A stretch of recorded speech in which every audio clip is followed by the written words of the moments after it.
অনেকেই আছেন যারা আপনাদের বাড়িটি আগে তৈরি করেছেন, কিন্তু এখন আপনাদের বাড়িটি ভালো লাগতেছে না, বা বাড়িটির মধ্যে প্রপার প্ল্যানিং ছিল না, বা তেমন ভালো ডিজাইন হয়নি, যার কারণে হয়তো বা দেখা যাচ্ছে আপনাদের ভালো লাগতেছে না। সেই জন্য আবার নতুনভাবে রিপ্ল্যানিং করতে চাচ্ছেন, আউটার যে লুকিং আছে সেগুলো আবার নতুনভাবে সেট আপ দিতে চাচ্ছেন।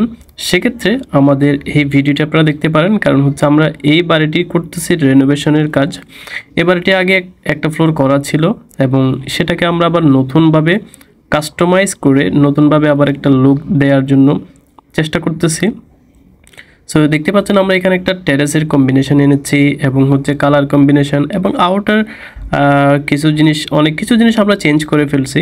সো ওভারঅল এখন পুরাতন বাড়িটিকে এখন নতুনভাবে যখন আমরা লুক দিচ্ছি তখন মোটামুটি ভালো লাগতেছে। সো এই বাড়িটি অনেক আগে করা ছিল। সো আমরা চেষ্টা করতেছি সেটাকে আবার নতুনভাবে কীভাবে সাজানো যায়। সো আমরা এখানে সামনে দুটি বারান্দা সেভাবে খুব ভালোভাবে সাজিয়ে দিয়েছি এবং হচ্ছে উপরে কিছু জিনিস আমরা নতুন অ্যাড করেছি, সামনে টেরেস করেছি এবং কালার কম্বিনেশন ওভারঅল সব কিছু মিলাই আমরা চমৎকার একটি ডিজাইন এনেছি। এখানে আগে অনেক বড় বড় কার্নিশ ছিল, যেগুলোকে আমরা এখন ছোট করে ফেলছি। তারপর হচ্ছে জানলাগুলোকে আমরা বক্স করে দিয়েছি, কালার কম্বিনেশনের মধ্যে অনেকটা চেঞ্জ এনেছি।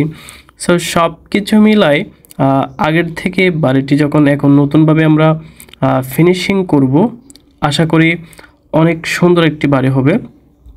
সামনে যদি এই কলামগুলো আমরা করব, তারপর হচ্ছে টেরেসটা যখন হয়ে যাবে, ওভারঅল সব কিছু যখন হয়ে যাবে তখন ভালো লাগবে। এটা হচ্ছে বাড়িটির ফ্রন্ট ভিউ, দেখতেই পাচ্ছেন। এখানে আমরা জানলাগুলো বক্স করেছি, তারপর হচ্ছে কিছু গ্রুপের ডিজাইন করেছি, সামনে কিছু প্লান্টার বক্স এনেছি। ওভারঅল সব কিছু মিলাই দেখতে চমৎকার লাগতেছে।